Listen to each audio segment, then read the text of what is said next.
lewat ya, 15 menit lewat. Tolong diaktifkan videonya ya. Ya, Pak. Kita masuk ke pembangkit tenaga listrik dulu ya, PLTA, sumber air ya. Sebenarnya agak cukup banyak, nanti cuma yang agak teoritis saya lewatin yang bagian ketiga ini.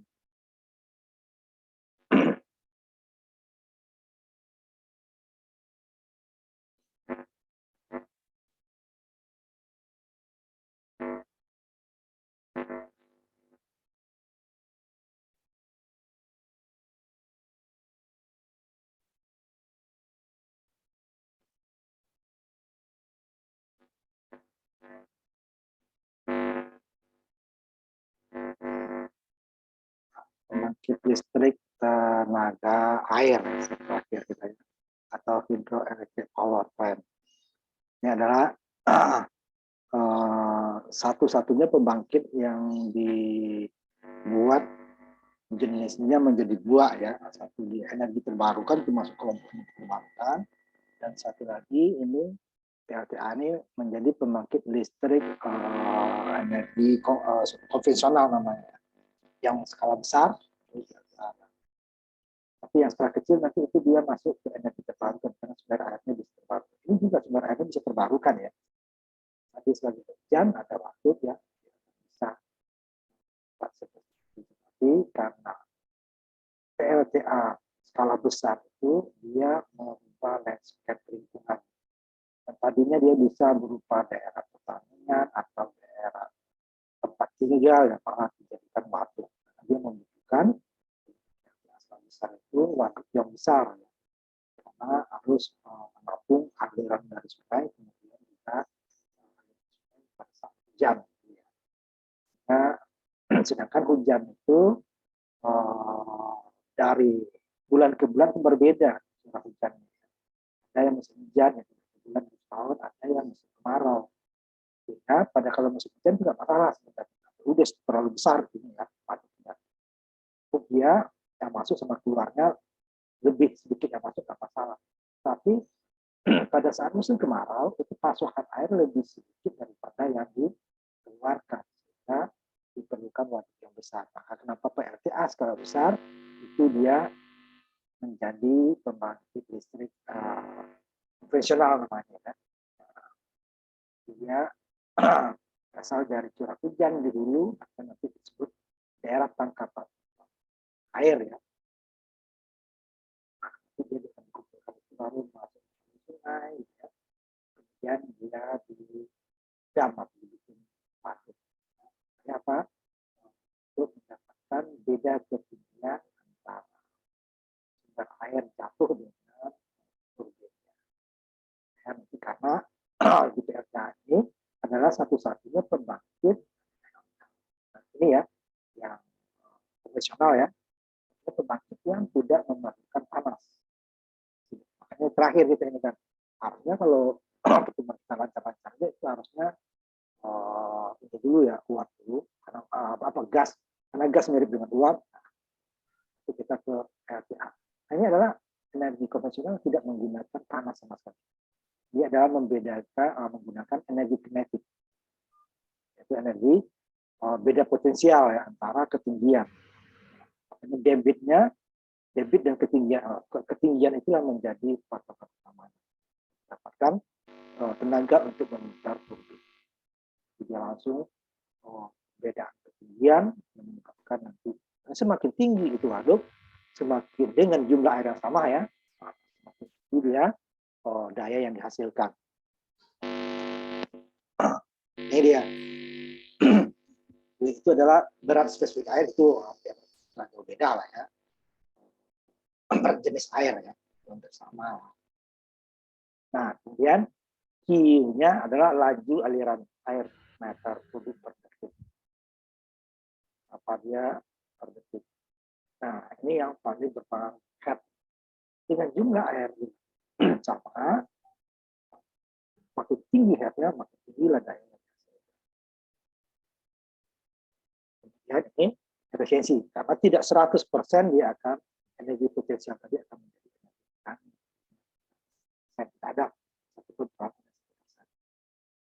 juga jadi di turbin baru ya, potensial menjadi daya turbin, kemudian dari daya turbin ke daya generator juga tidak ada 100%. Amannya kita harus 8%. Jumlah tersebut sangat bagus. Ini dia ketinggian, kenapa waduk itu dibuat. Karena diterbangkan, dan dia tidak perlu membuat karena aliran sungainya dia musim ke musim tidak terlalu. Ini dia debit air besar ya, berarti dia menghasilkan daya yang besar. Ya, atau sini power ya, kita harus bisa tingkat dalam P lah ya.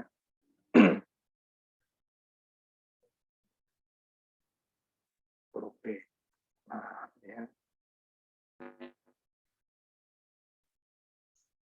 Hanya semakin tinggi perbedaan air masuk dan air keluar dari pipa. Kalau bahasa Indonesia pipa pesat ya, tapi ininya penstop istilahnya. Jadi pemakai air listrik dari air yang jatuh hanya proses kecil dari situ. Kita nggak perlu ya siklusnya itu kita. Ini ada teman kamu, angkatan dari kamu yang proses cuman skala mini ya. Kita harus banyak. Jadi kita harus tahu sumber air itu dari bulan ke bulan berapa nanti sedikit kita nanti ya. Ada siklusnya. Dari penguapan, apakah penguapan dari sungai, dari danau, dari laut, ya, karena panas ya, dari matahari akan terjadi penguapan. Kemudian ke atas, karena semakin ke atas itu akan semakin dingin, sehingga akan terjadi evaporasi. Ini adalah penguapan, kemudian terjadi nanti pengembunan. Di pengembunan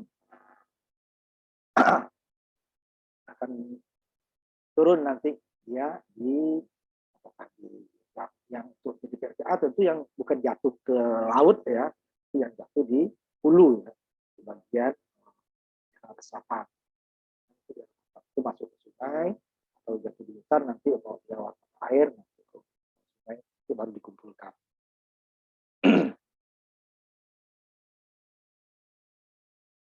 Jadi ada dari penguapan itu nanti ada terjadi pendinginan pada ketinggian ya, kalau misalnya tinggi itu akan semakin dingin sehingga uap tadi akan mencair lagi, jatuhlah berupa salju, berupa air hujan es atau hujan air salju dan hujan biasa.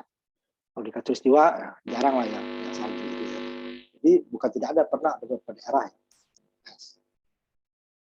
Jadi curah itu mencakup semua air yang jatuh dari atmosfer ke permukaan bumi dalam bentuk apapun, apakah salju, apakah es, atau air biasa atau campuran. Sebagian besar dari air hujan tadi, sekitar 2/3-nya yang mencapai permukaan tanah, dikembalikan ke atmosfer. Jadi penguapannya. Semakin tipis dia ketinggian air, akan semakin cepat dia menguap. Apalagi di daerah kita, di daerah tropis. Ya, nanti waduk itu dia walaupun dikumpulkan juga ada penguapan. Pun apalagi nanti ada kebocoran, kan? Dia sisa curahnya kembali ke laut, kembali lagi ke tanah dan kemudian mencapai satu siklus dari naiknya turun, air menguap ke atas, penimbunan, jatuh air, kemudian jatuh lagi ke tanah, ada jatuh lagi ke sungai, ke laut, semakin besarnya kembali lagi ke penguapan. Yang penting ini adalah curah hujan ya, curah hujan itu apa salahnya? Curah hujan dari bulan ke bulan dalam satu tahun itu tidak sama, tidak relatif sama. Beda. Karena kita kalau di daerah tropis ya ada dua, cuma kan bisa kita bisa kemarau, bisa daerah tropis bisa 4 dingin, musim panas, musim spring itu ya, 4 musim lah ya. Gugur, tidak. Kita kan ada 2.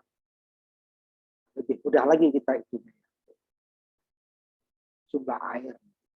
Makanya di dalam pembangkit nanti tidak biasanya pembangkit air ya, turbinnya itu banyak biasanya. Tapi pada musim hujan itu agak bisa pakai. Pada musim kemarau sebagian yang di dulu kita sering terjadi pemadaman. Karena pembangkit listrik tenaga air di kita itu cukup banyak walaupun mayoritasnya masih tenaga uap ya, hampir 90% dia berasal dari nuklir. Bahan bakarnya tidak kena bahan minyak atau gas, batu bara. Kita masih mayoritasnya juga batu bara. Karena pembangkit tenaga air itu tidak bisa gampang dibuat karena sumbernya terbatas. Air, sapan air, air ya. Kemudian beda ketinggian. Ini kita ada danau yang luas, itu ketinggian tidak ada, nggak bisa. Karena untuk bikin wadahnya agak sangat susah, terlalu lebar.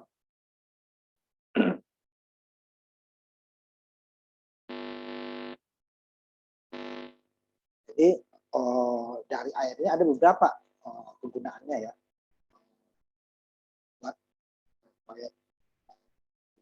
Itu ya, cuma untuk mengontrol banjir di daerah. Buat kemudian irigasi sama tadi, hujan banyak air, masih kemarau sedikit, makanya disimpan. Kemudian penyimpanan pasokan air minum ya. Nanti untuk irigasi ini ada waktu tertentu butuh air banyak, waktu tertentu tidak. Dan kalau pasokan air minum sama, hujan dia bisa banyak, bisa kemarau. Kemudian baru pembangkit tenaga listrik. Nah, ini ada satu bendungan tertentu, ini empat-empatnya pakai. Seperti di kita di Jatiluhur, Bang. Itu dia dari Saguling, Cirata gitu ya. Jatiluhur itu tiga waduk gitu ya. Buangan dari Saguling masuk Cirata masuk. Terus baru dia akhirnya udah pembuangannya ya dikasih dengan. Walaupun ada sungai tambahan. Ini dia. Nah, tambahan nanti ini khusus untuk pembangkit tenaga listrik. Walaupun biasanya ini lebih dari satu fungsi biasanya ya, tidak hanya khusus pembangunan tenaga listrik. Ada banjir sama listrik atau irigasi biasanya. Nah, kita juga karena irigasi ini penting untuk pertanian ya, karena itu sumber pangan. Jadi ada kenapa pengembangan ini perlu? Karena satunya semakin banyaknya tenaga listrik dibutuhkan. Karena semakin pertama pertambangan itu, kemudian taraf hidup makin tinggi, kebutuhan listrik makin tinggi, ya. Nah, sebagian besar kegiatan manusia itu membutuhkan listrik. Sedangkan sumbernya itu sangat terbatas kan air. Sekitar 1% di dunia baru. Kita tidak bisa lagi menambah sungai gitu kan.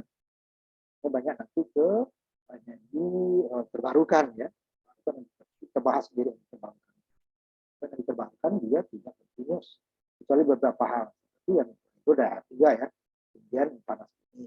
Yang lain itu biasanya ya angin ya, nggak bisa dijamin angin bisa memutar perpindahan setiap saat. Matahari apalagi malam hari nggak ada. Gitu ya. Walaupun teknologinya sekarang udah mulai buat ini cahaya kecil pun dapat. Walaupun tidak sebanyak siang hari.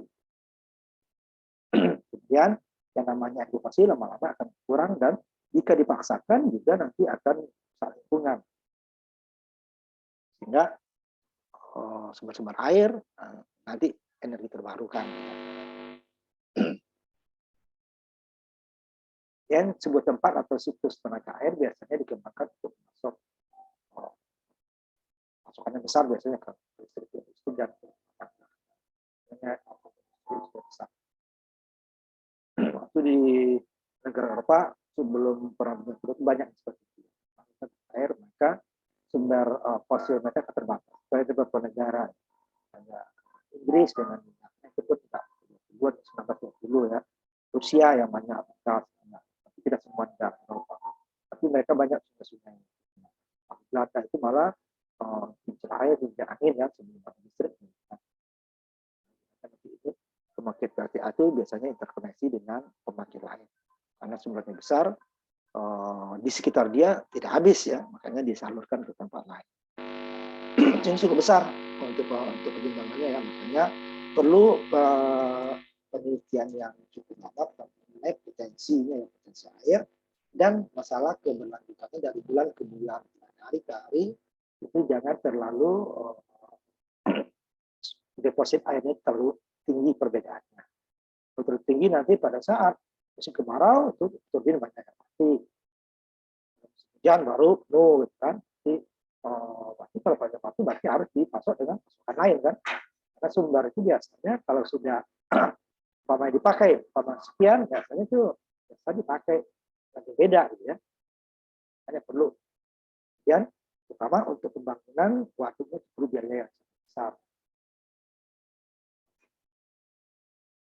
Dan juga itu ini sekarang ya, sudah ada KPK nomor 2 ya masalah jaringan ini harusnya dekat ke dari pusat nggak bisa sekarang tuh sumber itu terpaksa kita lihat jaringan yang tinggi. Makanya di Indonesia khususnya ya tidak ada swasta mau masuk ke jaringan listrik. Mereka hanya pembangkit. Mereka menghasilkan listrik juga ke pemerintah daerah. Ya. Kalau PLTA berapa per KWH-nya, kalau uap berapa, kalau tenaga yang lainnya gas atau diesel berapa itu PLN akan mengkombinasikan berapa rata-rata. Sehingga pembangkit listrik air ya bisa digeser-geser seperti PLTU atau PLTD apalagi kan PLTG, PLTM. Ya pokoknya ya di sumbernya nggak bisa. Listriknya yang dibawa lewat jaringan. Ada keuntungannya ya sangat rendah ya pemeliharaan setelah jadi rendah ya. Nanti tidak ada memerlukan panas. Hanya pemeliharaan waduk dan daerah sumber airnya. Dan juga tentu nanti pengerukan ya kan. Kan air yang masuk dari sungai itu kan membawa lumpur juga. Dan dia tidak perlu waktu yang lama. Jadi setelah dia turbin diputar, lama dia dengan buat startnya lama. Ini kepentingan diesel ya. Cuman ini tidak memerlukan bahan bakar. Perubahannya mudah divariasikan. Dan mengatur pasokan air. Dia tidak memiliki kerugian standby. Sebenarnya kalau dihitung airnya tadi, kan air gratis gitu ya. Cuman airnya itu tidak bisa juga kita simpan terlalu banyak melebihi kemampuan waduk. Hujan tampung semua nggak bisa. Tempatnya pada saat musim hujan atau sumber air banyak, sebagian tetap dibuang, padahal dia tidak digunakan untuk pembangkit. Bisa disimpan, kemampuan waduk itu terbatas. Ada ketinggian waduk kan, kalau ketinggian air lebih dari sekian meter gitu kan harus dibuang. Tidak waduknya bisa jebol. Padahal kan bisa kita simpan harusnya kalau idealnya. Untuk musim kemarau sehingga musim kemarau tidak banyak turbin yang tidak ada bahan bakar ya. Kan? Esensinya terhadap usianya cukup lama karena dia tidak ada unsur panas. Ya, dia pembangkit listrik masih sedikit sekali perubahan. Beda dengan diesel atau uap yang panas tadi ya, biayanya maintenance cukup banyak. Namanya juga modalnya cukup besar terutama untuk waduknya ya.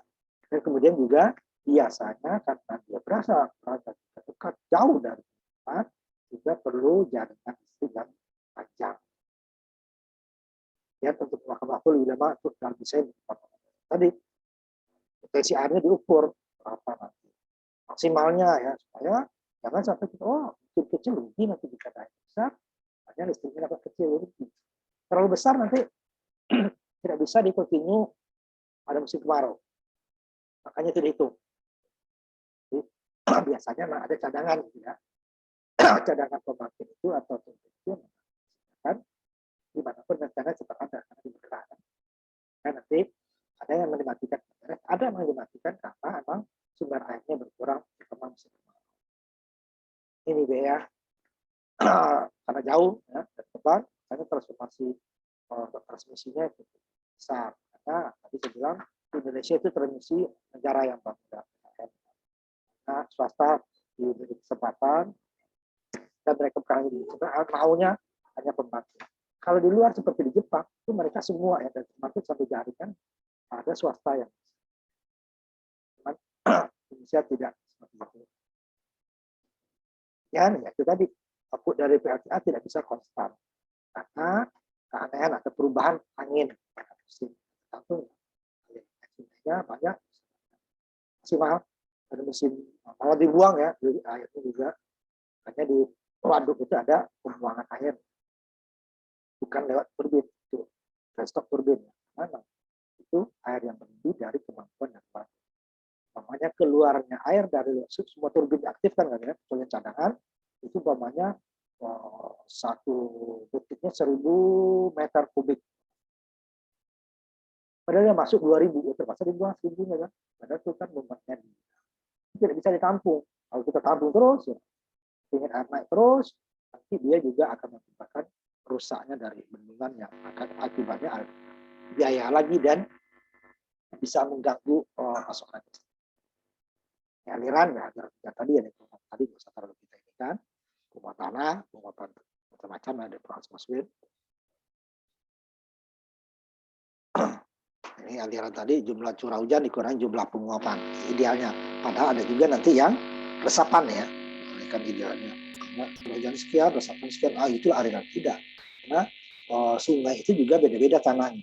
Karena tidak 100% itu dikurangi penguapan akan masuk ke waduk yang tertampung. Karena nanti ada juga kebocoran-kebocoran ya. Karena beda aliran jenis yang dialirnya, ada yang resap, ada yang bocor gitu ya. Ini untuk menghitung nanti biasanya itu menghitung untuk debit dan pada waktu. Misalnya meter kubik per detik gitu ya. Hari itu nanti berapa dia pasokannya dikumpulkan di daerah tangkapan air. 1 dikali 24 jam itu kan dikali 360 kan 60 detik dikali 60 menit gitu ya, jam ya, 4 jam. Sekianlah dia dapat air namanya. Ya.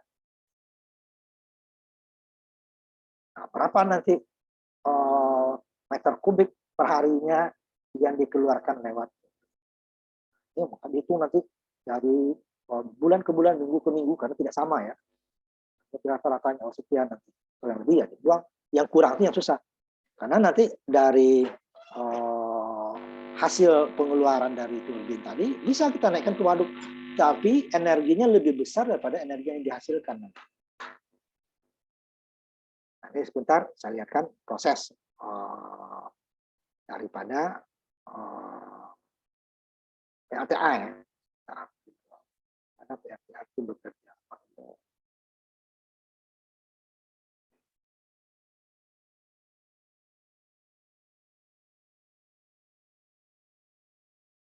Dari waduknya dulu saya lihat.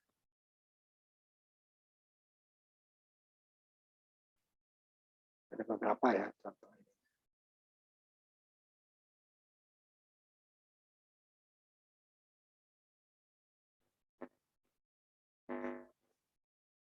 Dari sumber air itu yang udah di waduk ya, ini yang tinggi ini kan sungai lah ya, kumpulkan,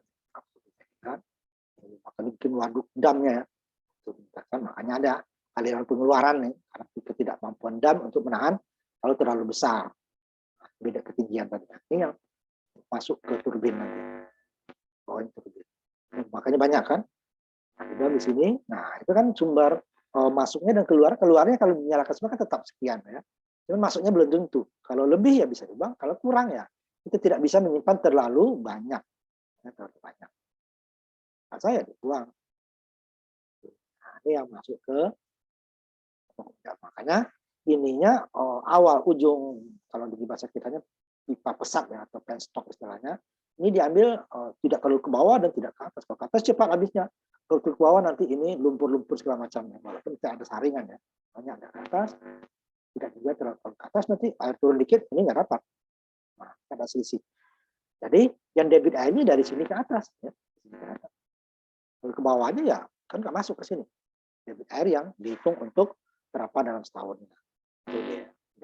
Bukan dari dasar. Karena ininya bukan dari dasar sungai diambil. Karena dasar sungai nanti terlalu banyak nanti yang masuk komponen-komponen bahan-bahan lain. Nah, ini masuk ke contoh salah satu aliran dari ini turbin vertikal nih namanya. Jadi ada vertikal dan horizontal. Turbinnya satu as ke atas dengan generator ya. Nah, generator udah dapat listrik. Nah, kita sampai di situ Nah, nanti untuk jaringan ada lagi kuliahnya sendiri. Listrik ya. Nah, ini satu lagi.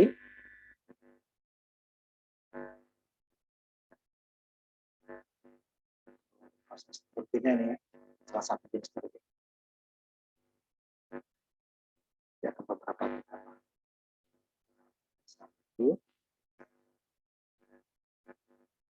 nanti ada beberapa nih yang gratis nanti ini bisa hilang nih ya.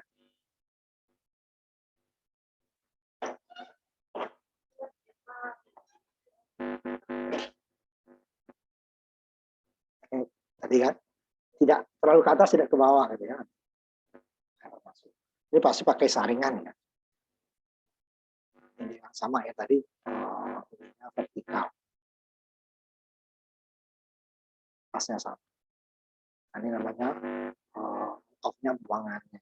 Motor ini akan dibuang. Nah, ini untuk menaikkan ke sini itu mahal energinya. Kan bisa pakai pompa, bisa pakai, tapi yang keluar ini kan sangat besar ya. Sehingga untuk mendapatkan energi yang dipakai untuk mendapatkan air kalau umpamanya kurang ya, dinaikkan lagi, ini masuk untuk tidak seimbang. Tekor, apa kalau tekor mending dibiarkan kan? Dapat ini apa listrik yang dihasilkan 10 umpamanya yang untuk menaikkan airnya diperlukan 15 ya, itu nggak ada gunanya kan? Listrik kita mending nggak dinaikkan. Ini yang mempengaruhi aliran tadi si pasukan hujan. Jadi hujannya besar dan lama itu bisa pasukan airnya. Jadi sebenarnya lebih bagus continue gitu ya, nggak terlalu besar gitu ya, continue, tapi kan kita bisa karena perubahan iklim tadi kan. Pada saat musim salju di utara, berarti nanti kan angin dari selatan menuju utara karena selatannya panas. Apa panas di selatan karena arah matahari lebih ke selatan. Nah, berbicara lebih dingin. Kan nanti aliran itu dari utara ke selatan, lebih berenggang ya. Itu juga pada saat selatan yang utara, selatan yang ini utara dan selatan itu dia lewat lautnya berbeda di kita. Sehingga pada saat banyak yang banyak yang air laut itu hujanlah kita. Setelah September kita ya, sampai Februari Maret. Misalnya Maret. Itu bahkan sifat daripada hujan itu berbeda pada setiap bulan. Dan juga setelah jatuh ke tanah juga masalah tanah juga berbeda-beda. Kita letusan tinggi atau sedikit. Dan juga hutan di sekitarnya masih bagus itu kan, terpelihara itu mengakibatkan nanti cadangan air untuk sungai akan lebih lama walaupun tidak musim hujan. Jadi masih terjaga oleh akar-akar. Tapi jika hutan kurang, musim kemarau air berlimpah pada musim atau kemarau berkurang karena tidak ada yang atau yang menyimpannya pohonnya lebih sedikit gitu ya. Nah, ini di daerah namanya daerah tangkap aliran sungai ini ya, das aliran sungai dan daerah tangkapan air itu di daerah itu biasanya dijadikan hutan lindung. Itu tidak sembarang orang bisa membuat pohon. Tapi kan hutan lindungnya mungkin ada, tapi dari hutan sumber itu menuju waduk itu kan dilalui juga daerah-daerah tempat tinggal gitu kan, itu kan nggak bisa. Jadinya sih bagus, sekitarnya kita akan mengurangi lagi jumlah air yang masuk. Ini kedua topografi ya, ada yang curam, ada yang agak datar gitu ya. Dan nanti situasi air total juga akan berbeda. Kalau dia curam, air banyak akan cepat habisnya kan. Tapi kalau agak datar, dia akan lebih pelan turunnya. Dan geologi itu jenis tanahnya permukaan. Ada yang gembur, ada yang keras, ada yang berbatu, ada yang berpasir. Ada yang tanahnya tanah tepung, ada tanahnya kayak tanah liat. Itu Dia meteorologi ini variasi terhadap suhu.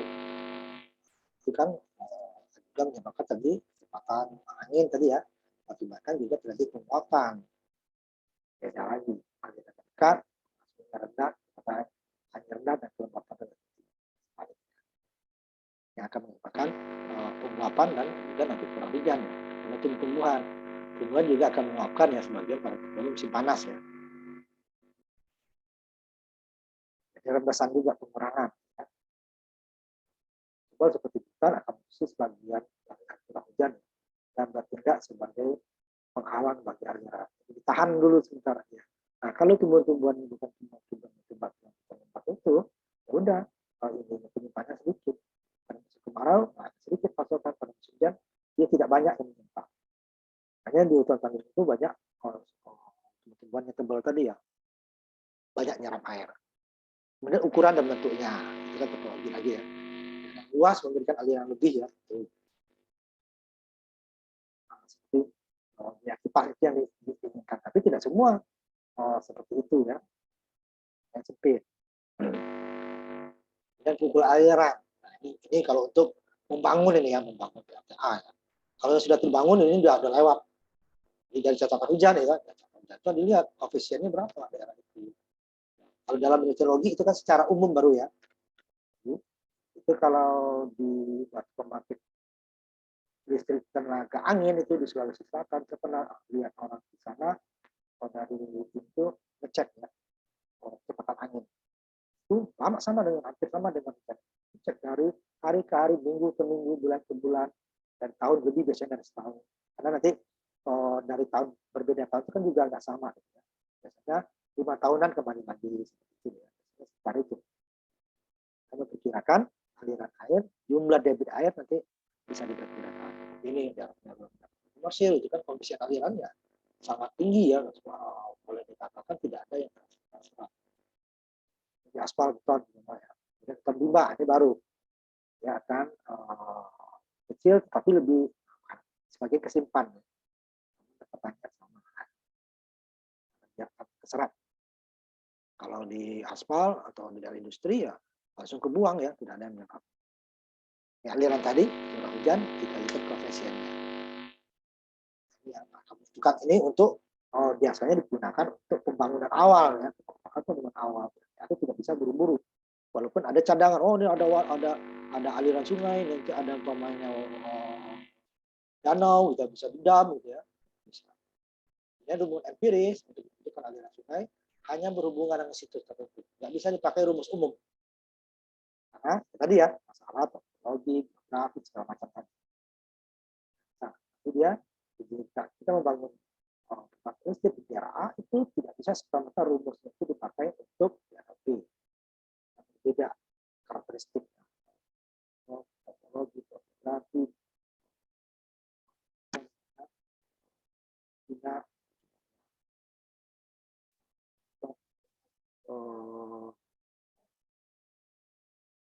meteorologi tadi suhu ya, nah, itu berbeda-beda nggak bisa. Pengukuran ini ya, diukur ini untuk pembangunannya dulu nih ya, jadi ceritanya satu daerahnya nanti ada kurvanya dibuat seperti ini. Jadi aliran airnya itu dalam satu bulan itu. Ini lamanya. Nah, mau diambil dia terendah. Itu ini storage tadi penyimpanan kan berapa nih? Diperlukan daya berapa kita? Jadi teknis sekali ya untuk orang pembangunan. Harus seperti ini. Kalau tidak nanti apa? Terlalu kecil daya yang kita ini kan sayang. Kalau terlalu besar nanti dia ya hanya pada musim hujan dia yang bisa digerakkan, pada musim kemarau juga sebagian bisa mati. Nah, akhirnya tidak mencukupi. Maka itu dihitung dari hari ke hari dalam setahun sampai musim hujan lagi itu berapa debitnya sekian, ketinggian headnya sekian, pasti nanti dayanya sekian. Jadi sekali-kali efisiensi tadi ya. Bisa kita buat aja segini dulu, cukup ini airnya. Nanti kan itu kan air masuk dengan air keluar itu harus dihitung. yang keluarnya bisa tetap kalau kita tentukan 1 mega, berarti dia udah itulah airnya nanti ya. Tingginya sekian, jadi airnya harus sekian. Tapi pasokan air kan ditentu, pengeluaran udah pasti gitu ya. Tidak nanti akan berkurang daya. Ini contohnya ya. Bulan April aliran rata-rata dalam sebulan dalam meter per detik ya 7.700 naik 3.000, ini turun 800 itu ya. Ini kumulatifnya dihitung ya, April Mei ditambah totalnya nanti untuk setahun nanti total. Nah kemudian ini dalam tahun ini belum tentu lagi nanti hal ini bisa digunakan untuk apa namanya tahun berikutnya gitu ya. Total sebulan 52.000 umpamanya gitu kan. Belum tentu untuk tahun berikutnya seperti itu. Karena curah hujannya belum tentu sama gitu kan. Ini udah dekati gitu ya. Bulan. Makanya ada teman kalian yang untuk mini hidro ya itu diambil hanya 3 bulan ya nggak bisa. Ini dia rata-ratanya sampai ini tadi kan untuk setahun itu umpamanya 52.000 akumulasinya ya meter detik per bulan. Akumulasinya tiap bulannya beda-beda. Nah harusnya nih rata-rata ini nanti berarti rata-rata saya pengeluaran saya sebulan total sini kan ini kita total dulu ini kan total 50.000 dibagi 12 bagi 10 aja kan 5.200 rata-rata gitu kan 5.000-an apa kan berarti debit yang kita keluarkan nanti dari waduk ya sekitar segitu, jangan jauh lebih besar. Kalau lebih besar nanti pada musim-musim kemarau ini dengan catatan yang kapasitas tadi tersimpan di waduk. Ada juga bisa nih musim itu besar, ya.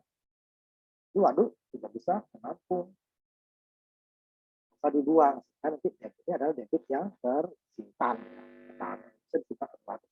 Kan baru nanti ini kan baru ini ya sumber ya, belum rata-rata aliran baru. Nah, di waduknya lain lagi. Ya, aliran bulannya adalah rata-rata dan ya, pada awal dan akhir bulan. Karena setiap bulan tidak dianggap ini untuk ininya aja ya, perhitungan. Baru jumlah, berarti tersimpannya di waduk itu sekian. Berarti yang mau dikeluarkan sekian. Bisa nih, dayanya sekian maksimal nih. Kalau kita lebihkan nanti pada musim-musim tertentu ada yang harus dimatikan. Itu lurah aja seperti itu. Padahal udah jelimet hitungannya ya. Kenapa tadi? Ya karena sebagian dari daerah tangkapan air udah berubah menjadi daerah ini industri atau daerah hutan ya, industri daerah pemukiman ya. Aliran adalah 3.000 meter.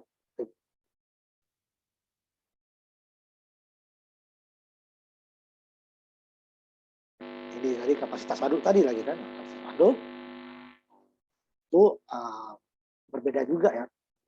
Karena nggak mungkin kita buat 10 kolam ya. Rata antara lantainya rata gitu ya, tingginya ujung-ujung sama nggak mungkin ya.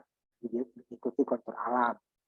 Nah, nanti dia lama-lama nanti ada endapan gitu ya.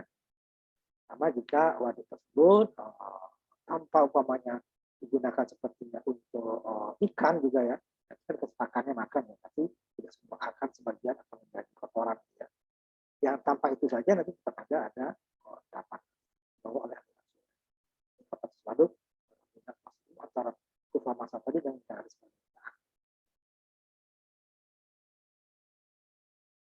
Jadi ya, kan berarti dia dari jika pada 4.000 meter bulan, kurva kapasitas permukaannya akan menjadi sekitar 15.000 meter per bulan ya. Nah, seharinya berapa kan? Ini kan per detik gitu. Harinya berapa dikeluarin karena dia pengeluaran per detik, meter kubik per detik tadi kan. Umpamanya per menit ya hidup mati nanti listrik. Dia continue. Nah, yang tidak perlu continue itu adalah PLTN kemarin kan, karena dia setelah dia reaksi berantainya, udah dia bisa dicabut bahan bakarnya. Dan sepertinya kurang lagi nanti karena terjadi penurunan energi akibat bahan moderator, pemantulan, sebagainya itu harus ditambah lagi. Kalau selain itu air, batu bara, gas, minyak itu ya harus continue. Per detik itu ya, setiap detik harus dipasang. Tidak boleh Dapatnya ini per bulan detik. Pengeluarannya harus hitung perharinya berapa. Ini juga air yang disimpan tadi ya. Nah, ingat yang disimpan tidak seluruhnya itu dihitung ya, karena yang disimpan yang disebut cadangannya air tadi itu adalah mulai dari mulut atas, dari mulut stok ke atas gitu ya, atau pipa pesat bahasa kita. Kalau di bawahnya enggak, tapi dia harus ada kan, kalau nggak ada kan airnya turun juga. Ya ada tapi nggak bisa dipakai. Pipa air yang disimpan lalu kan, berapa debit kita cadangannya yang masuk dengan yang masuk itu bervariasi, sedang keluarnya bisa kita tetapkan konfirmasikan semua. Kemudian pemilihan tempat untuk PLTA ini biasanya tidak segampang PLTU, PLTU karena dia pertama adalah ada aliran sungainya, kemudian ada semacam danaunya, atau yang datar gitu ya.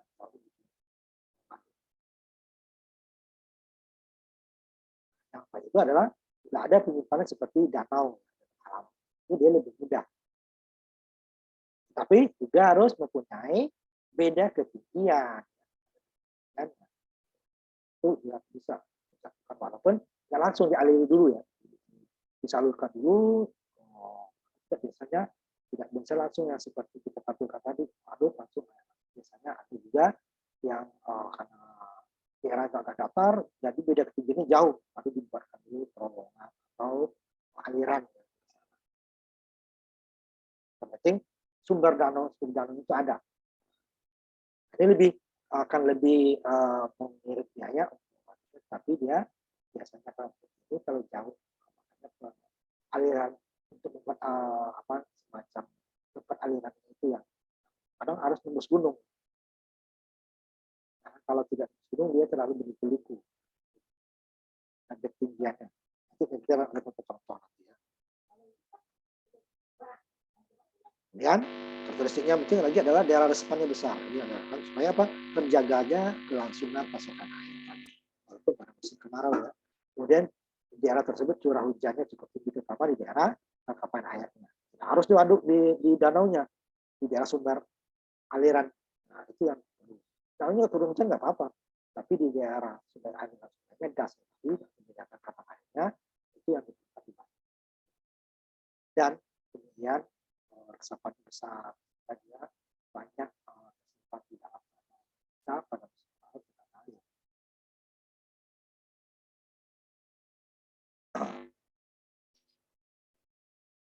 Ini untuk tujuan ini kondisi geologi dari geografi, meteorologi, dan tempatnya perlu penyidikan yang cepat. Maka tidak bisa sampai hati-hati dibangun waktu yang lama, tahunan, bisa di atas 5 tahunan, besar kecilnya. Perlu penelitian tadi, misalnya geologi, geografi, hujan, geologi tadi, ya, bukan pembangunan tempat pembangkit listrik tenaga air. Yang utama kesediaan air tadi, ya, itu sungai yang dan definisi dan waktu selama 20 tahun harus diketahui. Sedangkan dari meteorologi itu biasanya secara umum ya, curah hujan sekian daerah itu, gitu kan. Jadi debit airnya harus diperhitungkan secara angin juga seperti itu. Perubahan itu tidak sama.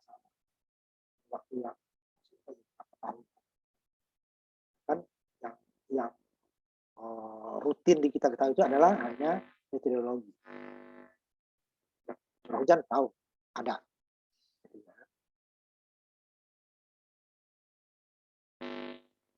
Ini hasil pengamatan selama beberapa tahun ya, untuk mengetahui variasi maksimum dan minimum yang wajar dari debit air. Nah, belum sangat banyak, belum besoknya kita susah. Data aliran sungai ya, berdasarkan pada aliran harian, bulan-bulanan.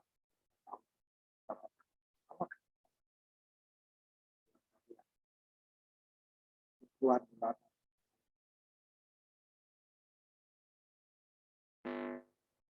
sulit untuk bagian tadi ya, speed kapasitas.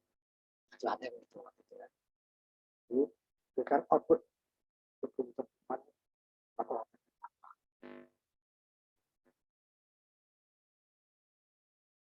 kemudian kekuatan utama atau daya yang diandalkan yang tersedia setiap saat yang dibutuhkan tergantung pada aliran ini. Semua lebih bisa berkembang. Belum, kalau nggak mencukupi ya terpaksa sebagian dimatikan atau bisa semua dimatikan. Beberapa daerah ada PLTA karena dulu seperti Sumatera Utara ya, dulu itu emang PLTA KPL bagus gitu kan. Kemudian ada lagi buat izin juga pembangunan industri di situ, industri kertas malah. Ini kan kalau industri kan pohonnya sebagian tebang, walaupun ditanam juga ya, antara ditebang ditanam kan beda, lamanya selisihnya beda. Tebang hari ini tebang besoknya otomatis tidak bisa menyimpan air deh kan. Padahal kalau ditanam, kalau kecil dia menyimpan airnya sangat sedikit, butuh waktu yang lama. Itu yang perlu.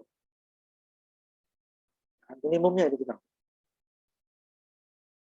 Kemudian aliran luapan maksimum itu untuk kekuatan bendungan nanti ya. Itu ada bagian spillway atau bagian bendungan. Kalau masih ada tempat, tidak ya terpaksa dibuang. Tidak merusak bendungan karena di luar itu ada ketinggian air sekian yang harus pintu airnya dibuka. Biar air sekian nanti bisa ditutup, bisa disimpan kan tidak. Jadi pakai dulu TPTA baru digunakan. Tapi kalau lebih tidak bisa harus dibuang. Tidak nanti akan rusak waduk. Yang biayanya lebih mahal.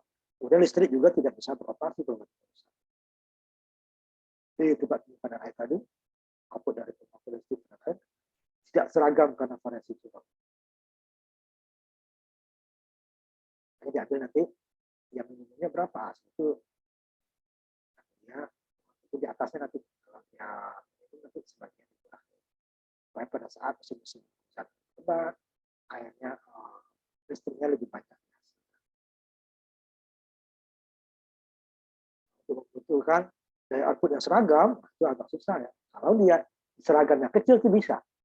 Dari penampungannya dibuat dia bisa menampung sampai air itu bisa dipakai sepanjang tahun.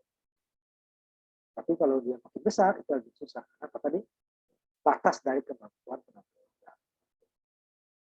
Nah, untuk daya output yang seragam, penyimpanan air dibutuhkan sehingga aliran lebih pada waktu tertentu pada musim hujan, namanya dapat disimpan. Tempatnya tersedia di pasar, aliran masuknya lebih rendah. Tetapi kan itu ada batas. Seragamnya biasanya pada saat-saat tertentu. Nah, bisa juga sepanjang tahun seragam tapi lebih kecil ya, karena nanti keluarannya lebih sedikit. Biasanya itu pada musim hujan itu dimaksimalkan. Sama dengan tadi lokasi bendungan, penelitian yang sangat dilakukan dari geologi ya, masa tanah ya, bendungan tanahnya. Kemudian rawan gempa itu sama juga ya, tapi yang tetap air, maka dasar alam itu dapat ditemukan. Jadi tidak mudah untuk memperkirakan. Nah ini air tadi, tingkat air di waduk pada waduk ya, untuk pembangkit yang diajukan harus selalu dalam batas ini sepanjang tahun. Artinya tadi input masuk ke tabung tadi, atau minimal dia tetap dalam penuhnya.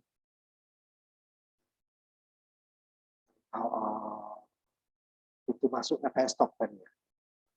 Nah, tidak ya, kalau dia di bawah itu ya air nggak keluar.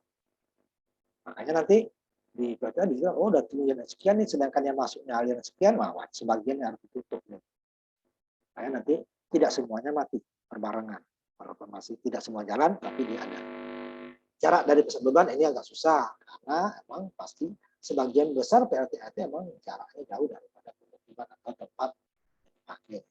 Sekarang ini mau kita sih ya dekat, tapi kan nggak bisa. Kalau dia dekat ke pemukiman ya daerah aliran sungainya terganggu, daerah resapan airnya terganggu. Jauh. Nah, ya, yang makainya jauh, makanya transmisinya juga. Kemudian akses ke lokasi itu perlu jalan segala macam ya, karena untuk pembangunannya perlu material yang banyak ya. juga nanti itu jalur kabel listriknya.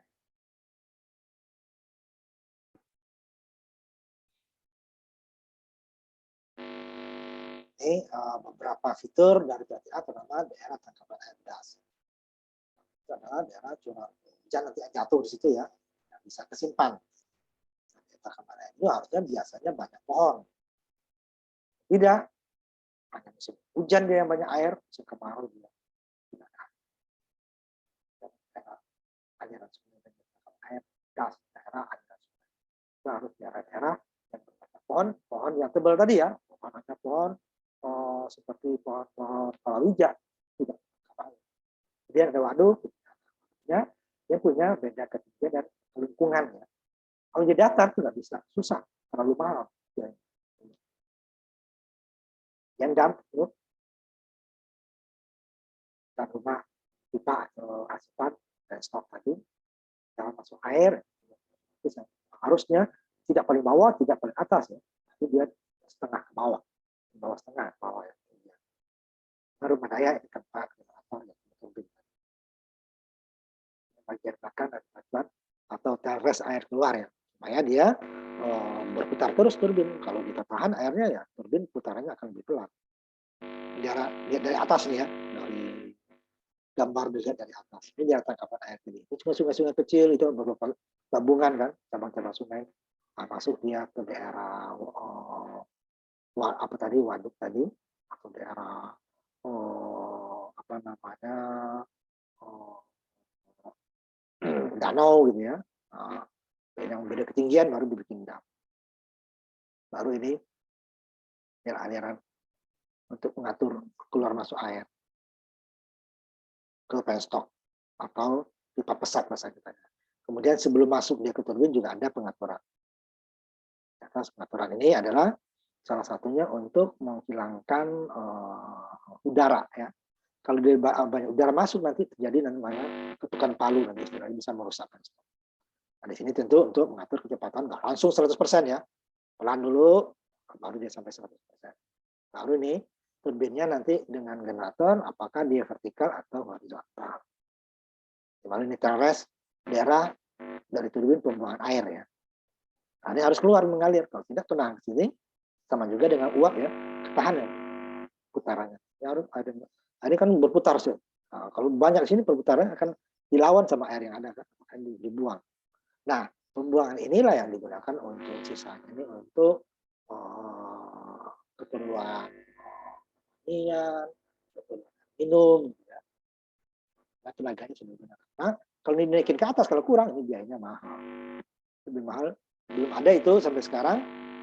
Namanya untuk menaikkan katakan 1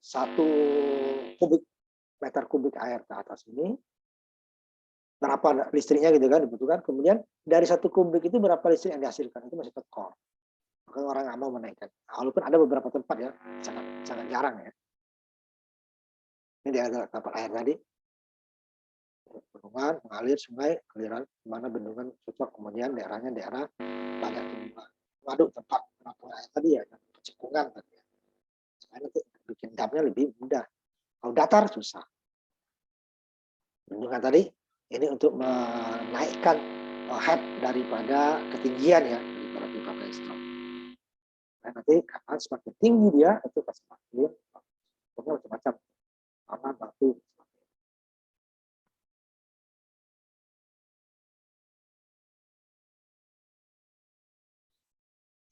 Beda-beda. Yang untuk 12 meter bisa dari kayu, kemudian untuk di atas 100 meter harus dari tanah dan pakai beton. Gitu ya. Kemudian terutama pada simpanan air tadi tidak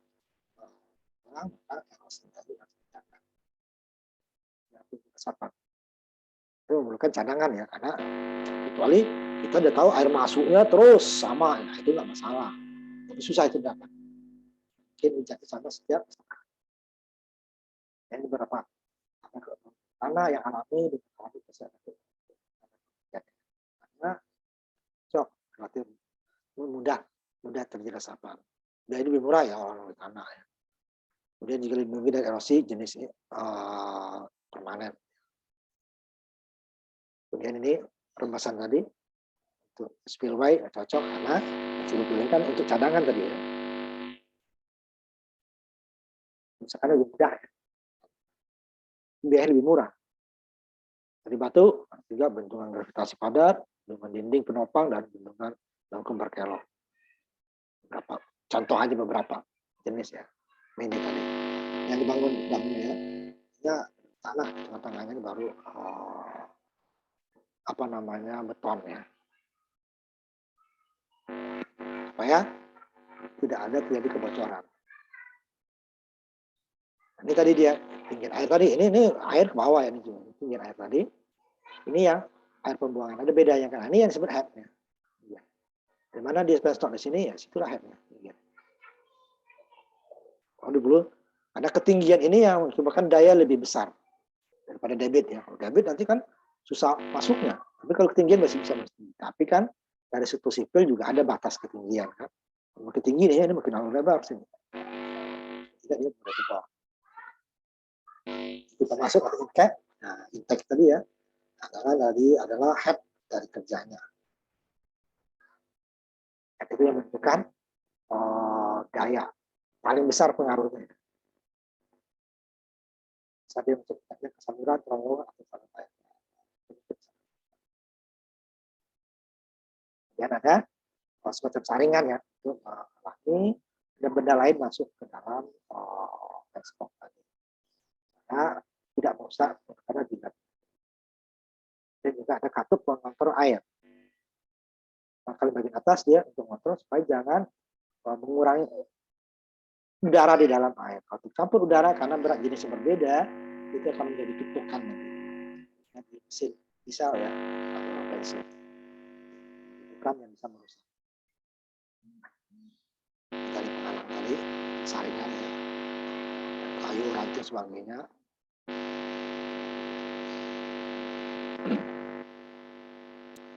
Jika nanti ada pakai pembersih ya, kalau tersangkut di situ ya harus dibersihkan. Kalau tidak nanti debit air yang masuk akan terhalang kan, lalu tidak akan sama. Jadi perlu dibersihkan.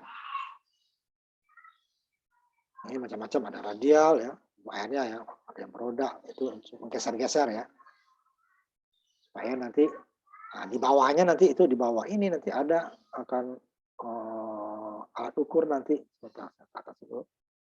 Nah, di sini nanti itu kecepatan air kan, oh sini kecepatan air bukanya sekian ya.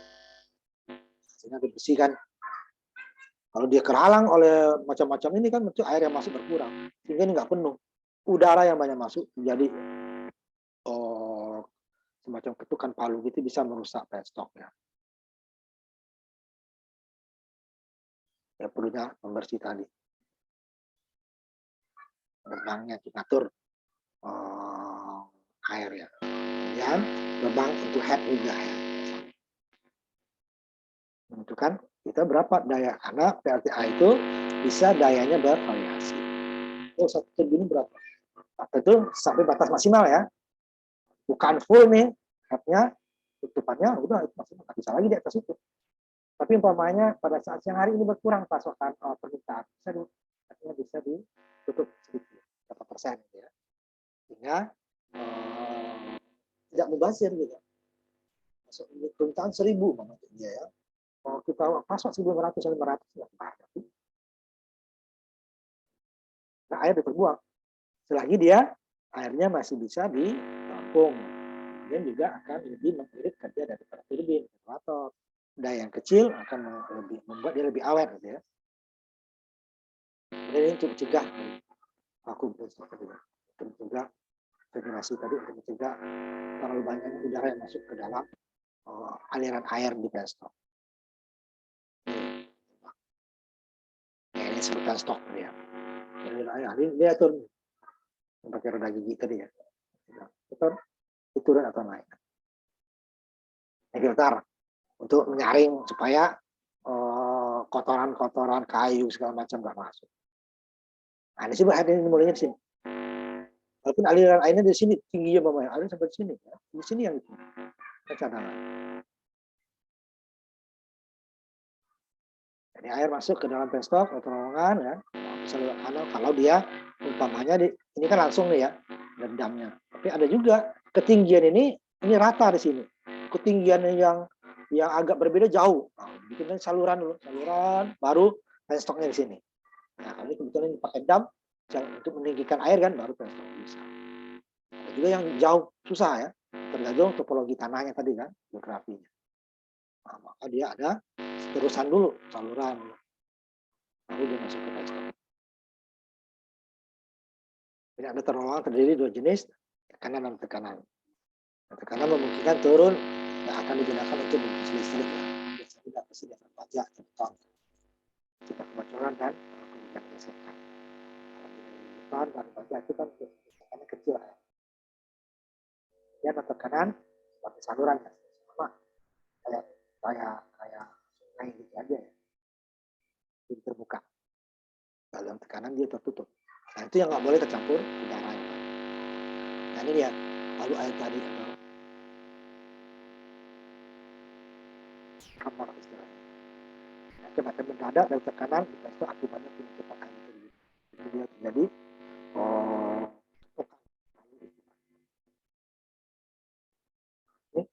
kenaikan mendadak pada tekanan ini dengan cepat dihancurkan oleh percikan di dalam kolam dan dapat merusak atau menciptakan ekspor. Nah, dia ini pakai kontrol tadi.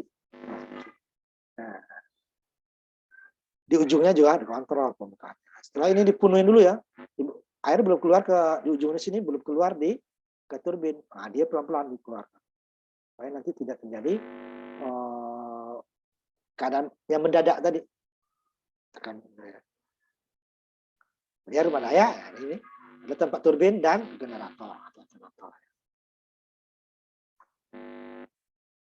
Kemudian terakhirnya ya setelah dibuka turbin ya airnya harus dikeluarkan supaya dia tidak menahan datangnya air berikutnya. Sama seperti uap ya, uapnya harus didinginkan supaya ini nggak didinginkan, karena udah dingin ya, tinggal dialihkan keluar yang digunakan untuk keperluan lain. Atau nanti dia seperti kalau di Jawa Barat itu dari Saguling, Cirata, di Tilur ya, akhirnya masuk lagi sungai, terus lagi masuk lagi ke Cirata. Cirata dengan beberapa sungai lagi keluar, ada sungai yang lain masuk lagi ke Tilur. Tapi setelah Tilur nggak ada lagi karena udah mulai rendah ya. Dan ya digunakan untuk minum seperti ke daerah sebagian Jawa Barat dan Jakarta. Dengan keluaran air tadi. Ini nggak usah terlalu ini kita. Kinetik.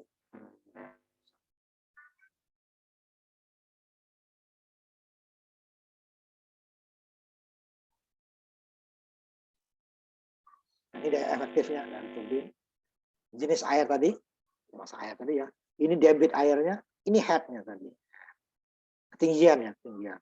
Dari ujung turbin yang masuk air sampai keluarnya ujung penstock yang sumber masuk air sampai keluarnya ke turbin. Nah, ini baru efisiensi turbin, efisiensi generator. Itulah daya yang dihasilkan. Air, debitnya, efisiensi turbin, efisiensi generator tidak ada yang 100%. Ya, daya yang dihasilkan oleh turbin harus lebih besar dari karena nanti ada efisiensi.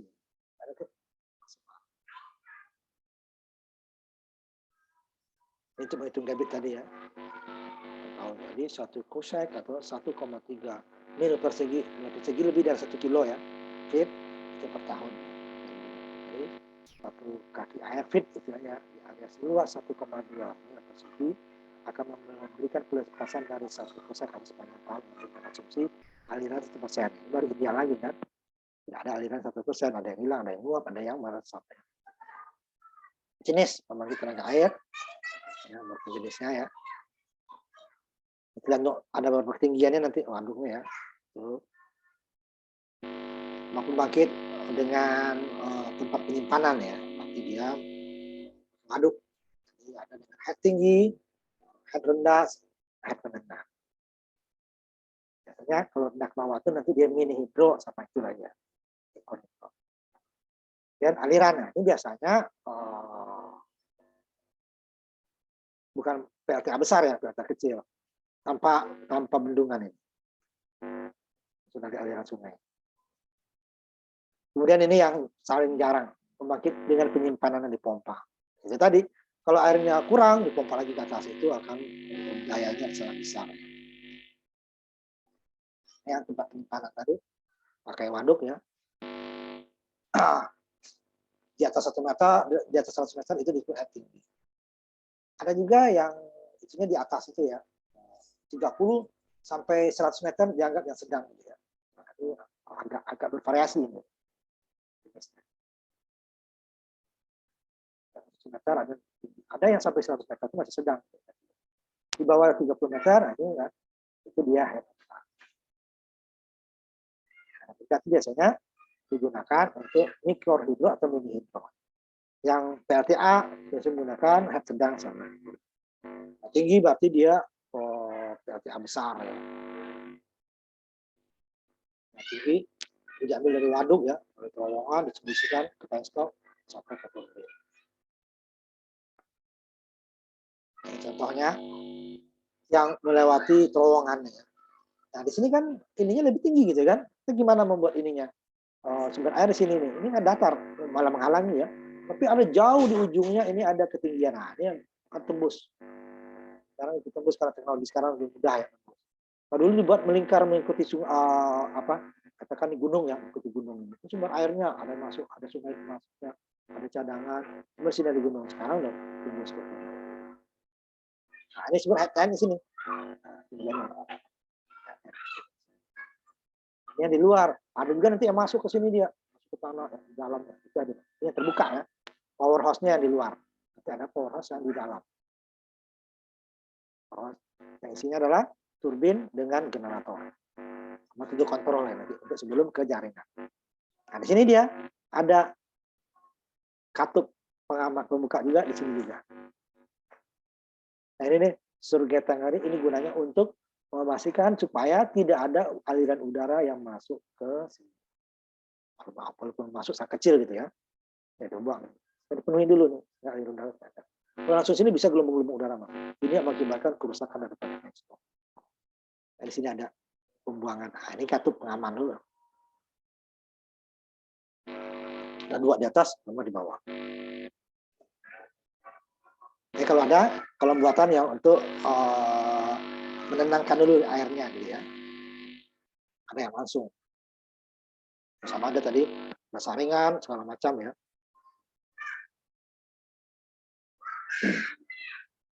Ini ada kolom sentakan ini. Biasanya kalau yang ininya lebih besar.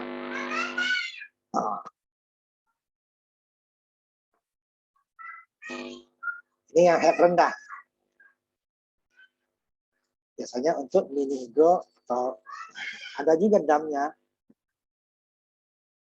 Damnya naikkan supaya dia bisa ke sini. Soalnya kalau ini langsung dam ke sini dibuat generator ini terlalu rendah.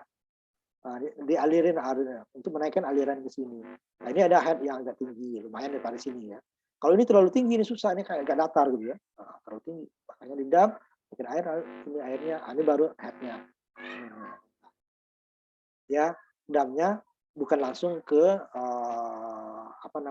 ke power hose atau lewat ke pipa penstock ya, tapi di aliran untuk menaikkan aliran. Nah, ini contoh yang seperti ini yang sekarang ada teman kalian yang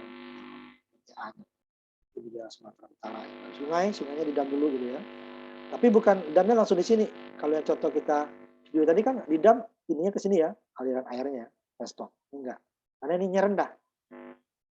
Nah, ini aliran lagi ke sini. Nah, ini ada beda ketinggian yang lumayan. Ini kan sungai turun lagi di sini kan. Nah, ini bisa di sini, aliran di sini bisa kosong pada saat musim kemarau karena kan tahan di sini ya. Kalau hujan ya sebagian dibuang ke sini, sebagian baru ke sini. Kalau musim kemarau ini ketahan. Nah, aliran dari sini lagi ngalir. Ini TLS. Ini head rendah. Head tinggi dengan sedang hampir sama tadi ya. Nah, ini yang head tinggi sedang. Head rendah dia tidak menggunakan dan langsung sini, aliran sini. Ini namanya Fireboy.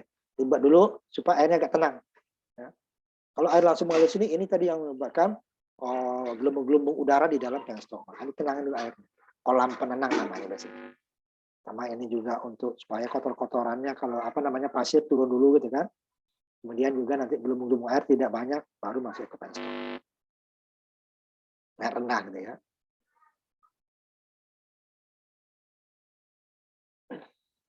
Sedang, jadi mirip dia dengan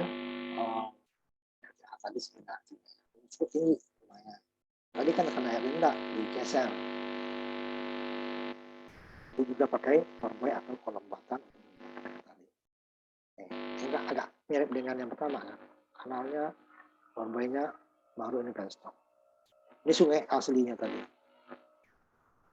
Kalau ini nggak dibuka saluran ke sini, airnya semua ke sini. Headnya rendah. Nah, makanya dialir ke sini supaya headnya lebih tinggi. Baru turbin sama dengan yang sebelumnya. Kemudian ada juga pembangkit listrik aliran sungai gitu ya. Itu biasanya yang untuk kecil ya, yang kecil. Ini yang dipompa, ini yang jarang. Karena biaya listrik yang dihasilkan untuk menaikkan air ke waduk lagi, ke penampungan, itu lebih mahal daripada listrik yang dihasilkan dari pemutaran tadi. Biasanya karena terpaksa digunakan seperti itu.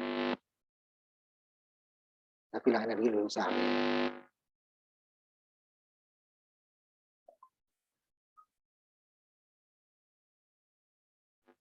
Ya, power hose sama pompa. Pompa itu apa? Untuk menaikkan air ke atas.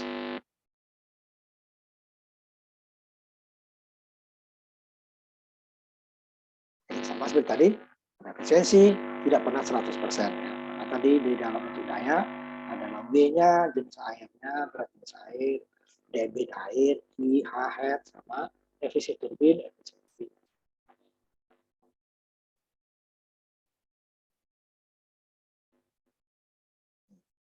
Tinggi. Makanya tidak jarang digunakan. Kemudian pengaturan rumah daya dan turbin. Ini ada yang di bawah tanah, ada yang di atas tanah, tergantung dari pertama untuk menjaga keamanan atau topologi daripada tanahnya. Jadi struktur menengah sama super. Struktur ini dia ada yang di bawah tanah ya, menengah. Kemudian lihat gambarnya nanti ya. Kita lanjutkan lagi satu lagi ini ya.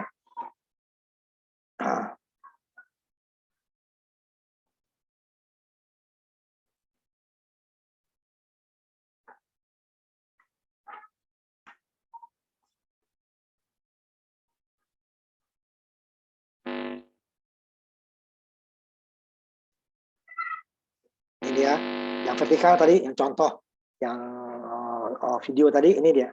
Ininya vertikal antara generator dan runner istilahnya ya, turbinnya, itu kan penggerak.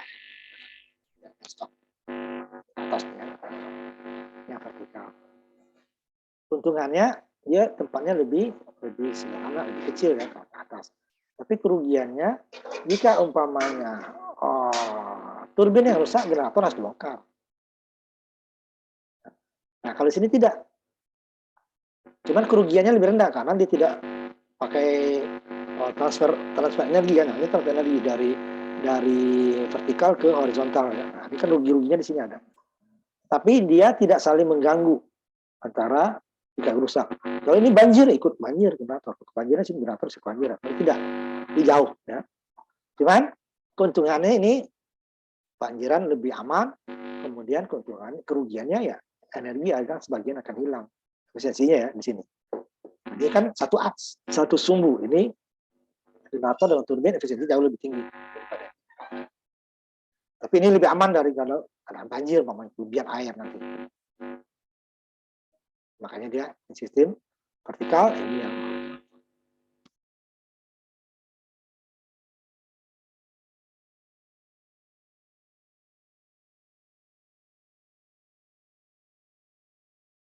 kalian ke atas ya. Balik. Ini yang A-nya mana? Ini A sebentar balik. Kenapa A-nya ini kita balik.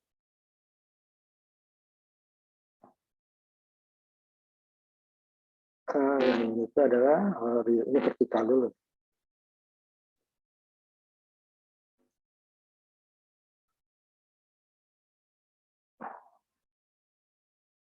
Yang kanan itu yang horizontal ya. vertikal ke atas. Yang banyak biasanya ini. Mudah. Tapi itu tergantung juga di topologi tanahnya ya, struktur lingkungannya, ya TLS dan pembuangan. Kalau lingkungan nggak memungkinkan, ada juga nanti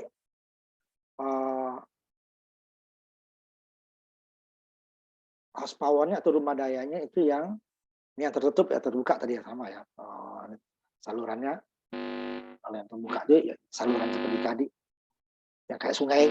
Kalau yang tertutup dia pakai pipa gitu ya. Yang tadi yang vertikal ini yang horizontal. Kalau terbuka langsung keluar ya, yang tertutup. Rumah daya juga seperti itu nanti. Ada yang di dalam tanah, ada yang di permukaan tanah. Tergantung juga dari topologi dan juga ada untuk keamanan. Dalam keadaan perang gitu ya. Ini rumah dayanya aman dari dibom musuh. Walaupun sekarang bom-bom sekarang sudah lebih canggih gitu ya.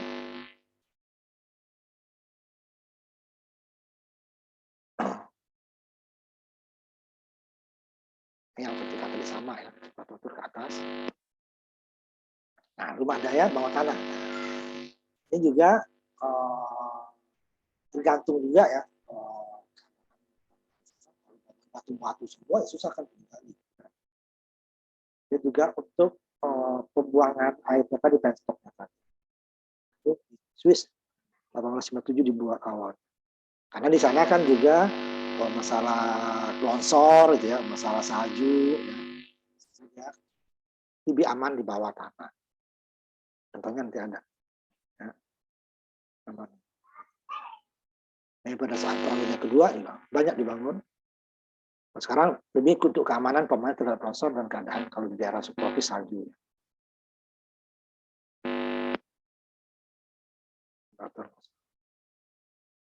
Kemudian pertimbangannya ya, pertama itu masalah tempat tadi ya, ketidaktersediaan situs yang cocok untuk tempat sana gitu ya. Tempatnya miring gitu ya, susah. Kemudian gampang terjadi longsor di sekitarnya. Kemudian juga kemiringan nanti dari penstok agak susah dapatnya height yang tinggi. Karena pembangunannya aja mahal. Tapi dia waktu pembangunan tergantung pada cuaca dan tanah. Nanti operasionalnya akan menambah cahaya dan aliran udara ya. Itu menambah pemakaian listrik lagi. Ada bahaya batu jatuh longsor tadi gugur sadu. Kemudian tempat bawah tanah tadi itu untuk menghindari terowongan tekanan panjang ya, untuk outlet terresnya. Kalau teres terlalu jauh nanti itunya keluarnya. Berarti kan banyak menahan nanti, makanya dibuat di bawah tanah. Itu akan menghilangkan tangki surut tadi ya, untuk menghilangkan gelembung-gelembung udara tadi ya.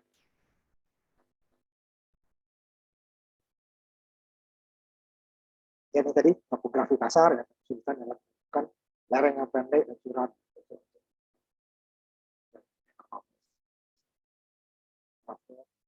Ruang mesin, generator ya, dan sistem TRS bawah tanah. Biaya pondasi di atas tanah pemah terlalu mahal karena untuk tempat tertentu ya, dan kualitasnya jelek. Untungannya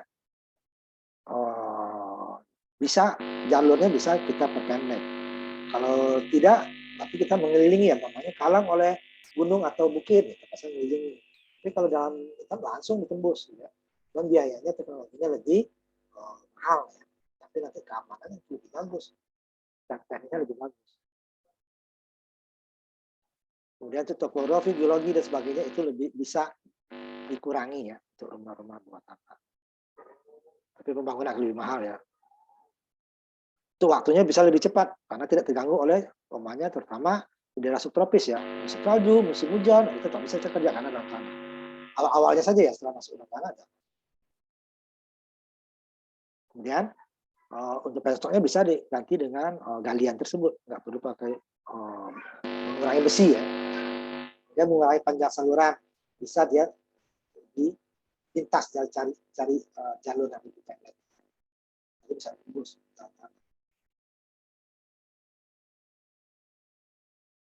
Dan juga PNS-nya bisa diatur. Konstruksinya juga bisa berlangsung tanpa terganggunya oleh kondisi musim dingin, hujan, dan sebagainya. Awal-awalnya saja ya, seperti waktu pembangunan kalau di kita itu yang bawah tanah itu kereta bawah tanah itu kan, MRT itu kan, nah, itu kan mau hujan maupun di luar kan dia nggak ganggu karena di bawah tanah. Jakarta banjir dia karena dia tinggi itunya di atasnya dia.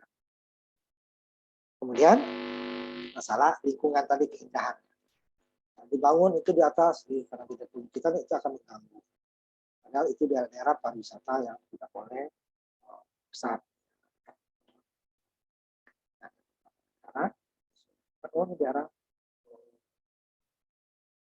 wisata alam gitu ya, tempatnya diizinkan buat anak.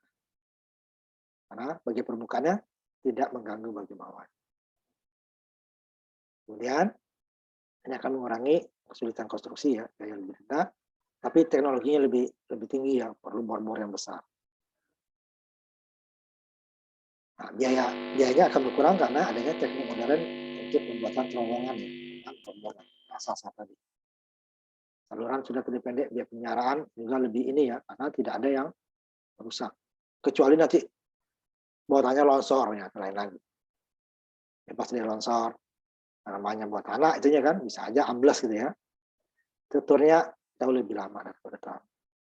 Meningkatkan pengaturan turbin ya, bangunan buat tanah lebih mudah. Konstruksinya juga berkurang waktunya. Terhadap serangan bom itu lebih aman. Tapi biasanya lebih aman, biasanya di bom orang adalah waduknya kan. Waduknya nggak mungkin buat tanah. Mana kita membuat karena pemakaiannya lebih aman. Tapi sekarang, bom sekarang lebih pintar ya. Kerugiannya juga ada, biasanya lebih mahal ya, karena dia harus gali ya. Dan juga diperlukan lainnya di dalam tanah. Di terowongan juga bisa. Terowongan terpisah yang digali ya. Kemudian menambah biaya ekstra lagi. Saluran udara harus dipasok ya, karena itu jauh di bawah tanah ya, puluhan meter ya. Nah, tidak bisa udara normal masuk. Ventilasinya juga khusus. Dan juga cuaca resnya tidak lebih rumit daripada yang karena digali juga. Biaya meningkat untuk transformator dan lainnya ya, karena perlu yang lebih. Kemudian ditambah lagi biaya pencahayaan. Kalau di atas kan siang nggak perlu listrik, malam aja. Nah, jadi pencahayaan kemudian juga mengatur udara. Gitu ya. Atas perlu juga tapi tidak setiap saat. Kalau di bawah tanah perlu rutin. Dia bisa menggunakan mesin air. Biayanya bertambah lagi. Cahaya cukup, ventilasi tadi ya. Ini harus dihitung secara ekonomis dan teknis ya. Kecuali nanti emang segi keamanannya. Kalau segi keamanannya biasanya ekonomisnya diabaikan.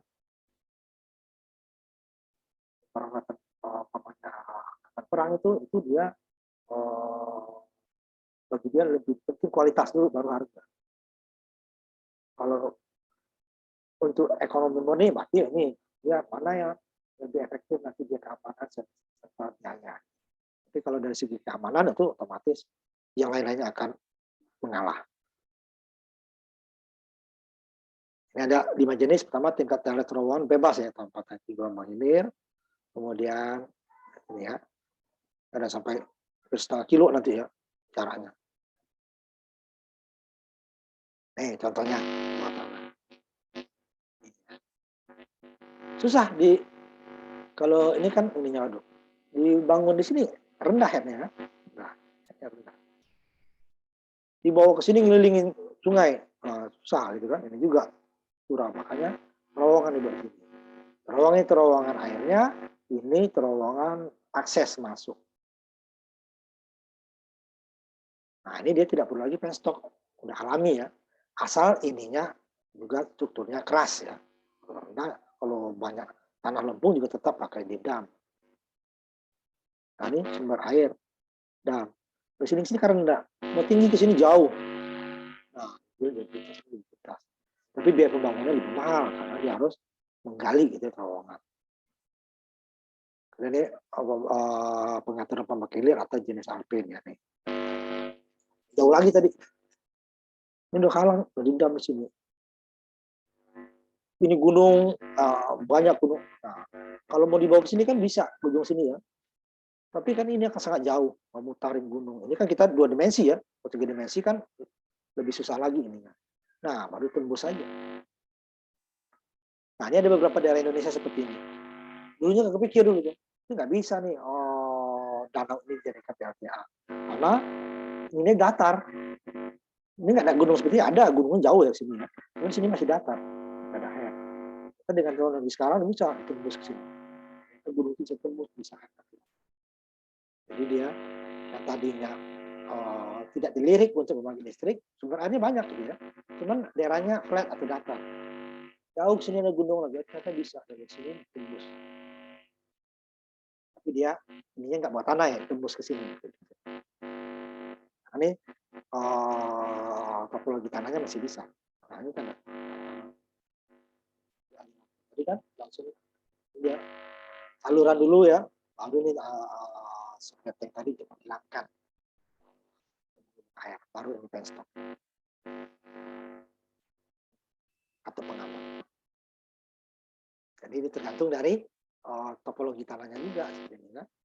Kalau ke sini kan langsung jauhan, akses ke sini jauhan. Apalagi dibuat 2 dimensi ya susah. Beberapa contoh yang bawah tanah. Sebenarnya hampir sama dengan yang besar ya, cuman dayanya lebih kecil, terangkat osilasi. Ya ini airnya nggak terlalu tinggi gitu ya. Bisa kan? Ini ada lagi ya, ini jauh lagi kan? Jadi ini tekanannya lebih kecil daripada yang tadi karena lebih rendah.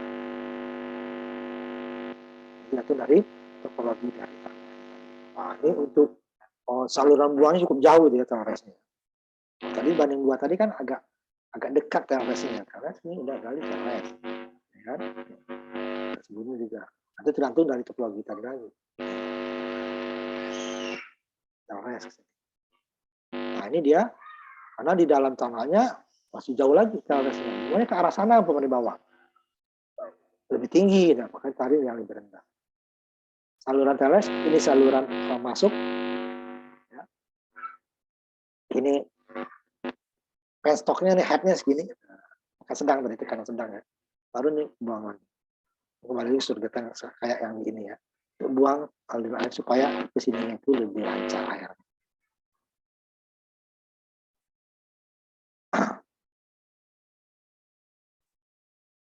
Ini pengaturan pembangkit tangki lonjakan ini ya.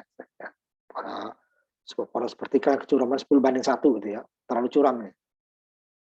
Biasanya dari buat di Swedia itu dari horizontal. Nanti terlalu curam ya. Kayak lurus ke bawah gitu ya nanti. Nah, ini terlalu jauh.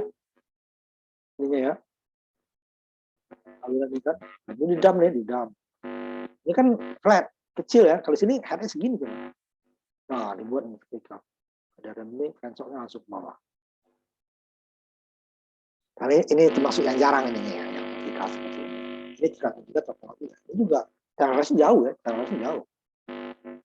Nah, kalau dia di permukaan ke sini dia kan, saluran dulu ke sini, baru bisa sini. Kan? Ini kan 2 dimensi, kalau 3 kita nggak tahu kiri kanannya. Ya. Itu di bawah, langsung ke bawah. Berdiri ya ininya, vertikal, hampir vertikal. Ininya 10:1. Ini 1, ini 10, tadi 10:1. Satu airnya akan kencang. Kan biasanya lebih bagus yang punya kemiringan tadi. Ya, kemiringan. Nah, ini tergantung dari topologi tanahnya juga gitu ya. Struktur tanahnya bentuk. Ini trafonya dalam. Ini saluran masuk poros vertikal ya. Kemudian berdiri. Tapi ke sininya tetap vertikal ya horizontal. Tuh, gerakin turbin karena turbinnya sudutnya horizontal. Di sini berbahaya, tinggi, bebannya berat. Nah, ini pengguna utama ini udah masuk ke generatornya ya, atau beberapa bentuk generator ya. Bentuk generator nih, kita bahas dulu waktu ini semprot pakai seperti jet gitu ya. Yang kedua nanti kan reaksi atau impuls atau gabungan generator. Ini kan impuls ya, disemprot. Nanti ada lagi nanti yang reaksi ya, bentuk penggerak yang nozzle tadi, jet. Supaya semprotannya akan lebih kencang.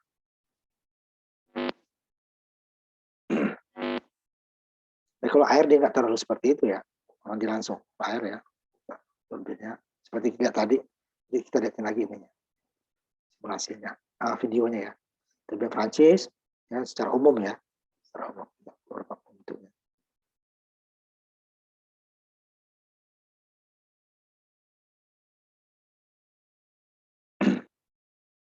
Ini untuk yang lebih kecil, turbin propeller atau baling-baling. Dia bisa terlalu besar nih ya.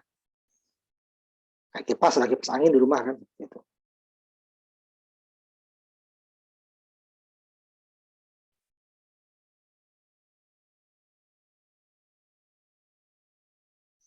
Jadi dia untuk head rendah 5-10 meter ya. Kalau yang Pelton tadi head tinggi itu. Kapan ini juga ya, kipasnya tidak terlalu kayak itu. Sedang lah ya. 20 sampai 60. Nah, ini tadi yang ketukan palu tadi ya, kavitasi namanya, pembentukan ruang kosong dalam benda padat. Nah, nanti ya, yang dikurangi oleh turbin-turbin Prancis tadi, kapal Prancis. Supaya tidak terjadi kavitasi namanya, ruang kosong dalam benda padat. Itu kalau di air berarti kan diisi oleh udara ya. Ini itu aja kayaknya ya, berarti nggak usah kita bandingkan. Digunakan beberapa contoh nanti pemakaiannya ya. Nah, ada grafik nanti, nggak usah.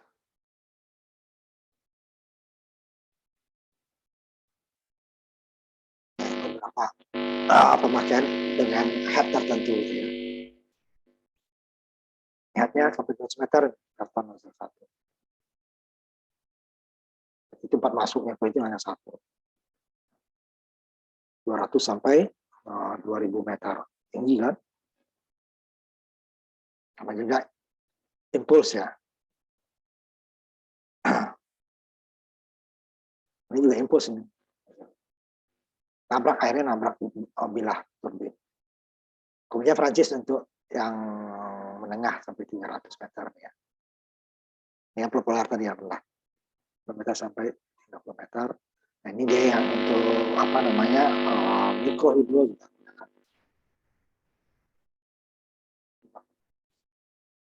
Itu PLTA besar juga. Banyak Pelton yang dipakai. Prancis adalah untuk menengah yang 4 sampai 300 meter. Ini beberapa turbin yang dipakai, ini spesifik kecepatannya. Gitu. Head ketinggian. Makanya head tadi PLTA itu dia cari karena semakin tinggi headnya itu akan semakin besar daya yang dipergunakan. Nah, sampai situ ya kita untuk membangkit listrik ya, misalnya kecepatannya. Siap.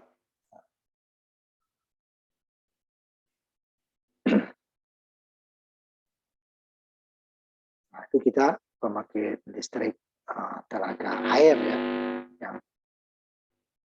harusnya satu lagi itu pembangkit listrik gas kan, karena waktu kita sudah habis. Nah, ini saya lihatkan contoh proses pemutaran turbin ya, yang rumah daya di luar ya, rumah daya di atas permukaan. Ya, Pak. seperti ini lah kira-kira ini ya kan. Stoknya ini masuk air menggerakkan turbin. Ini yang salah, ini kalau pakai bel ini mikrohidro punya nih ya. Kalau mini ke atas dia ininya asnya nyambung vertikal atau horizontal ya. Dan ini pakai bel kan. Dan ini biasanya mini hidro atau mikrohidro ya. Dan bel. Karena ininya sederhana turbinnya. Gitu. Dan ininya besar dan kecil kan. Jadi di putarannya tidak perlu terlalu kencang. Yang kencang di sini dia. Perbandingan ini kan akan membuat putarannya lebih. Nah, mikrohidro punya.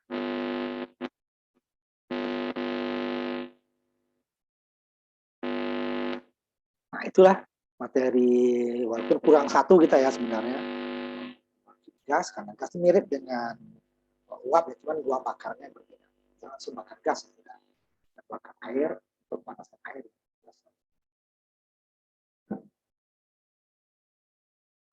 Nah, kita ini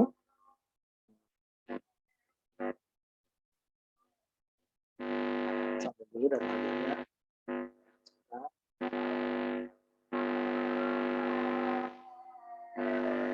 Nah, nanti waktu pembangkit energi terbarukan, itu hidro kita ada lagi. Cuma skalanya kecil ya. Hidro akan ada lagi tuh. Kita akan hanya hidro itu dia bisa dua prosesnya. Energi terbarukan atau nanti energi konvensional gitu ya. Mirip, cuman dia nggak pakai bendungan, langsung jembatan air aja, atau paling kolam kecil saja ya tadi. Untuk penambang tadi. Nah sampai sini kuliah kita. Terima kasih.